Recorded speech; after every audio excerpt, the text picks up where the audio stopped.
Vivimos en un mundo de interacción constante. Entre individuos, entre especies, entre países. Un paso en falso puede suponer romper una relación de pareja, quedar aislado de la manada o iniciar una guerra. Lo que veremos hoy te ayudará a saber si te merece la pena escaquearte de pasar la aspiradora, cómo evitar un cataclismo nuclear o lo que es aún más delicado, cómo lidiar con un trabajo en grupo. Y lo vamos a ver con un juego realmente simple, un juego con solo dos opciones, cooperar o no cooperar. El problema que puso al mundo al borde del colapso. El 6 de agosto de 1945, el mundo cambió para siempre. Aquel día Estados Unidos utilizó por primera vez en la historia una bomba nuclear, convirtiendo en cenizas la ciudad de Hiroshima. Este evento precipitó el final de la Segunda Guerra Mundial, pero también inició un periodo de máxima tensión entre dos grandes potencias. Es la Guerra Fría entre Estados Unidos y la Unión Soviética. Ya en 1946, sabiendo todo lo que podía venir, Estados Unidos creó la organización RAND, dedicada a investigar científicamente estrategias militares y políticas. Allí estudiaban, entre otras cosas, cómo negociar, cómo disuadir a un enemigo nuclear o cómo anticipar una escalada. De estos laboratorios salió poco después el problema matemático del que vamos a hablar en este vídeo. Todo lo que se desarrolló a partir de él ayudó a salvar a ambos países de la destrucción mutua total. Pero veremos cómo fue eso posible más adelante. Antes vamos a explicar el problema de forma sencilla. ¿Cooperar o no cooperar? Esa es la cuestión. Convives con tu pareja y esta noche vienen invitados a casa.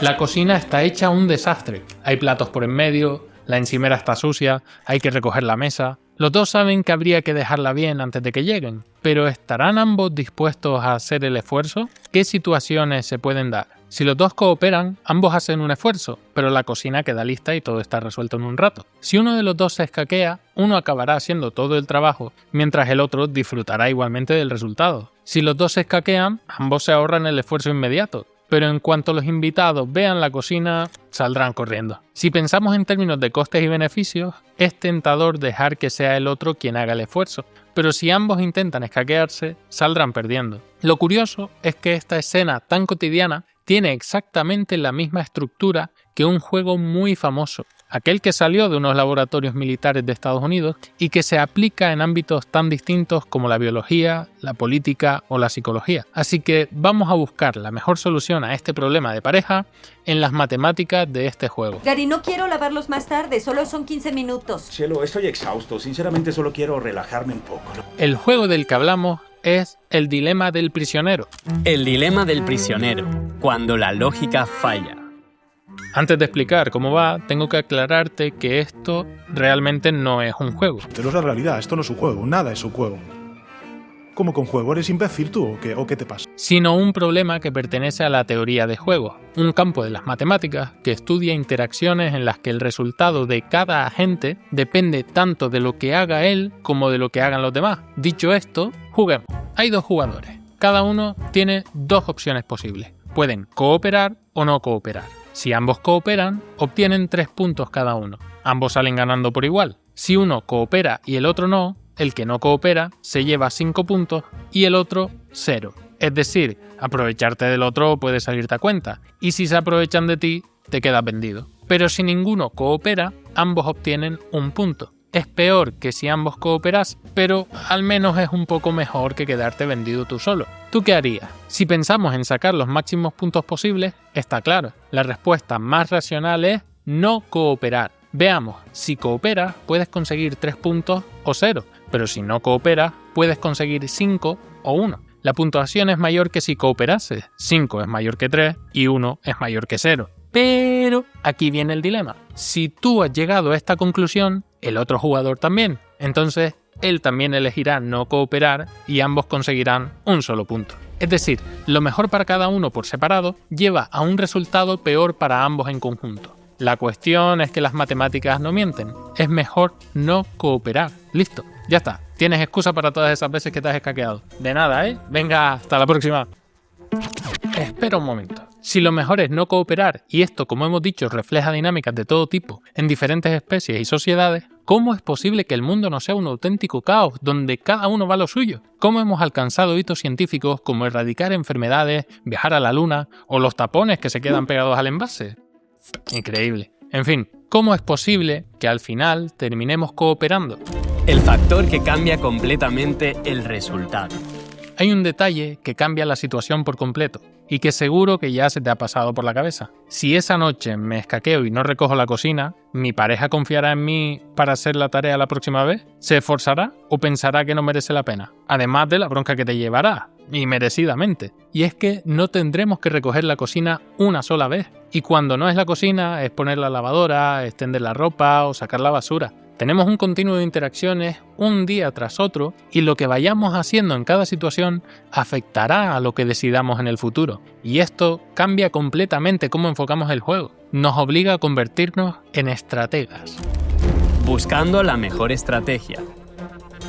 A principios de 1980, Robert Axelrod se percató de esta misma cuestión y se propuso estudiar en profundidad qué ocurre cuando el dilema del prisionero no se presenta en una sola ronda, sino que se repite una y otra vez. Es el dilema del prisionero iterado. Axelrod organizó unos torneos donde enfrentaría diferentes estrategias para ver cuáles eran mejores. Básicamente los investigadores enviaron sus estrategias en forma de programa informático y Axelrod las cargó en un ordenador donde se enfrentaron entre ellas unas contra otras. Veamos cómo funciona esto. Para organizar las estrategias vamos a utilizar 4 rasgos principales. Por ejemplo, una estrategia puede ser empezar cooperando siempre y no pasar a no cooperar hasta que el otro jugador lo haga. Consideramos que estas estrategias son bondadosas. Lo contrario sería una estrategia que de primeras ya empieza no cooperando. Estas serían estrategias agresivas. También hay que considerar cómo reaccionamos cuando la otra parte no coopera. En este caso, podemos ser pusilánimes, es decir, seguir cooperando sin que el otro jugador tenga consecuencias, o podemos hacer que lo pague respondiendo con no cooperación en el siguiente turno. Esto sería una estrategia reactiva. Para el tercer rasgo, tenemos que saber qué pasa después de ese castigo. Puede ser indulgente y dar la oportunidad de seguir cooperando, o puede ser más punitivo o rencoroso y dejar de cooperar más rondas. Por último, puede seguir una estrategia muy clara, en la que el oponente puede intuir fácilmente qué vas a hacer en la próxima jugada, o puede seguir una estrategia más compleja o ambigua. El resultado de estos torneos fue muy revelador. Las 8 estrategias que más puntos consiguieron tenían algo en común. Eran todas bondadosas. Empezaban de buena fe, cooperando. Y además, dentro de ellas, cuanto más indulgentes eran, mejor. Por supuesto, sin dejarse abusar. A pesar de que en una ronda era mejor no cooperar, al hacer más rondas y enfrentar todas las estrategias entre sí, todo cambia radicalmente. Las mejores estrategias eran las que daban más oportunidades de cooperar, pero por supuesto con límites. Seguro que estás deseando saber cuál fue la mejor estrategia. Nos la va a presentar un pequeño amigo. Cuando la biología llega a la misma solución. El pez espinoso es un pez pequeño de agua dulce. Cuando detecta un posible depredador, se acerca prudentemente a inspeccionarlo. Esto les permite obtener mejor información sobre el peligro, pero también es arriesgado, claro. Si se acercan 2 peces en lugar de 1, el riesgo puede repartirse. Al depredador le cuesta más decidirse y atacar. Lo curioso es que los investigadores observaron que estos peces seguían una estrategia muy concreta. Primero, empezaban acercándose. Si el otro pez se acercaba, todo iba bien y seguían cooperando. Pero cuando uno iba y el otro se quedaba atrás, entonces había consecuencias. La próxima vez, el primer pez no se acercaba, pero tampoco era rencoroso. A la siguiente ocasión volvía a dar la oportunidad de cooperar y así mantenían consistentemente su estrategia de cooperación. La revelación, la estrategia ganadora. ¿Cómo te quedas si te digo que esta fue exactamente la estrategia ganadora del torneo de Axelrod? Estos peces estaban aplicando inconscientemente la misma estrategia que ganó un torneo entre programas informáticos. Esta estrategia era bondadosa, siempre empezaba cooperando, pero también reactiva. Si el otro no cooperaba, inmediatamente respondía no cooperando en la siguiente ronda a modo de castigo. Pero tampoco era rencorosa. Si volvías a cooperar, daba la oportunidad de seguir cooperando a partir de ahí. Y en cuanto a claridad, era la estrategia más sencilla. En un torneo donde había estrategias con decenas de reglas, esta solo tenía 2 líneas. Empieza cooperando y a partir de ahí copia lo que haga el otro jugador. Nada más. Es la estrategia tit for tat, que en español se puede traducir como ojo por ojo, aunque no tiene exactamente la misma connotación. Tit for tat es una estrategia que siempre da la oportunidad de cooperar, pero que no permite que se aprovechen de ella. Sabe poner límites. Y además es muy clara y sencilla. ¿Por qué esto también explica tu comportamiento? Seguro que ya te suena de algo todo esto. Desde el punto de vista de la psicología, esta es una estrategia que se parece funcionalmente a una interacción asertiva. Es una estrategia que empieza de buena fe, pero que pone límites siempre y de manera contingente. Si vuelves a cooperar, también te da la oportunidad de restablecer una interacción positiva. Y por último, transmite de manera muy clara cuáles son sus reglas. Sabes qué esperar de ella. Todo esto son características que facilitan una buena relación con los demás. Actuar de primera con confianza, poner límites y no permitir que se aprovechen de ti, permitir el error y restablecer la confianza cuando actúan de buena fe contigo. Y además, transmites tus necesidades e intenciones de manera clara. Desde un punto de vista técnico, cuando actuamos de esta manera, estamos intentando reforzar la cooperación del otro y castigar la no cooperación en cuanto aparece. Además, después de castigar, damos la oportunidad de nuevo de reforzar la conducta alternativa. Y encima lo hacemos dejando muy claro a la otra persona cuáles son las contingencias. Esto es, básicamente, el ABC de la modificación de conducta. Es fascinante que tanto un programa informático como unos peces diminutos hayan llegado a esta misma conclusión. Pero hay un problema que puede llevar a esta estrategia al desastre. Para explicártelo, vamos a ver un ejemplo histórico. ¿Quieres formarte en análisis funcional de la conducta, la herramienta más potente de la psicología para entender la conducta humana y los porqués de lo que hacemos en nuestro día a día? Además de cursos online en diferido que puedes realizar a tu ritmo desde cualquier lugar, con referentes del sector como María Jesús Frossán o Santiago Benjumea, también ofrecemos formación individualizada. Tendrás sesiones personalizadas adaptadas a tu nivel, en las que podrás resolver dudas y estructurar conocimientos de forma progresiva. No importa si te dedicas a la psicología o no, nos adaptamos a tus necesidades. Si quieres más información, escríbenos por WhatsApp al +34 664 24 1938. Nos vemos allí. El error que pudo desencadenar una guerra nuclear. 25 de enero de 1995. La Guerra Fría ya había terminado, pero la relación entre Estados Unidos y Rusia todavía era tensa. Eran las 9:34 en Moscú cuando los radares rusos detectaron un objeto ascendiendo a gran velocidad sobre el Ártico. Un misil nuclear parecía dirigirse a la capital rusa. Rápidamente dan la alerta, que sube por la cadena de mando hasta llegar al presidente Boris Yeltsin. Entonces, por primera vez en la historia, el presidente ruso activa su maletín nuclear y lo prepara para responder al ataque. La señal detectada coincidía con la de un misil nuclear lanzado desde un submarino estadounidense, y si esto era cierto, Yeltsin contaba solo con un margen de unos 15 minutos para responder al ataque desde su maletín, iniciando de esta manera la famosa destrucción mutua asegurada, que acabaría con ambos países. Fueron, en total, 8 minutos de máxima tensión, en los que, por suerte, esperaron a confirmar con más datos esta señal hasta que comprobaron que el proyectil no iba dirección a Moscú, sino que parecía que iba a caer cerca de Noruega. Poco después se supo que era un cohete lanzado por un equipo de científicos noruegos para estudiar las auroras boreales, un cohete de investigación totalmente inofensivo que casi provoca una catástrofe nuclear. Esta situación es solo una demostración del impacto que pueden tener los errores en las interacciones, porque a veces la otra persona comete un error o nosotros interpretamos erróneamente un gesto y eso puede desencadenar un bucle de represalias. Esto es justo lo que ocurre con la estrategia Tit for Tat. Cuando la enfrentas contra sí misma, empezarán cooperando indefinidamente, pero si uno de los dos jugadores no coopera en una ronda por error, entra en un bucle infinito de represalias. Hay dos soluciones para este problema, que se han demostrado matemáticamente. Permitir dejar pasar un 10% de no cooperaciones sin castigar, es decir, ser un poquito más indulgente para permitir el error, y no castigar si quien ha empezado a no cooperar eres tú. Es decir, identifica si has sido tú quien ha cometido un error que ha podido ser mal interpretado en primer lugar y permites dejar pasar el castigo del otro sin represalia. En resumen, dar margen al error y ser capaz de reconocer los propios errores. ¿Cómo esta lógica ha marcado la política mundial?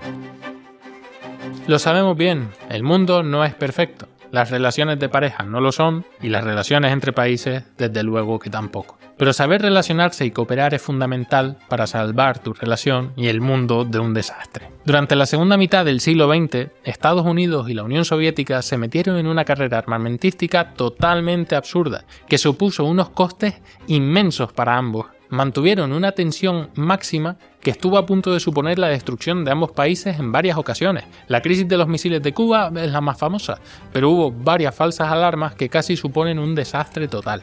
Investigadores salidos de Rand fueron fundamentales para evitar males mayores, como Thomas Schelling, ganador del Nobel de Economía en 2005, que propuso la creación del famoso teléfono rojo, un teléfono que facilitaba la comunicación entre los principales mandatarios de ambas potencias para evitar posibles interpretaciones erróneas de no cooperación. En sus ideas se basaron también los acuerdos de desarme y no proliferación que detuvieron este sinsentido. Así es como poco a poco Estados Unidos y ahora Rusia fueron siguiendo un plan de cooperación reduciendo el riesgo de una guerra nuclear. No cooperar supuso para ambos países una inversión de recursos enorme y exponerse a un riesgo muy real e inminente de ser destruidos. Cooperar les haría reducir muchos costes y evitar una guerra sin parangón. Pero parece que olvidamos muy pronto la historia. Estos acuerdos, que en un inicio buscaban un desarme total, a día de hoy se encuentran en el estado más crítico desde la caída del muro de Berlín. La fuerza bruta parece que vuelve a mandar. Por eso los países vuelven a estar incentivados a protegerse y amenazar con armas nucleares,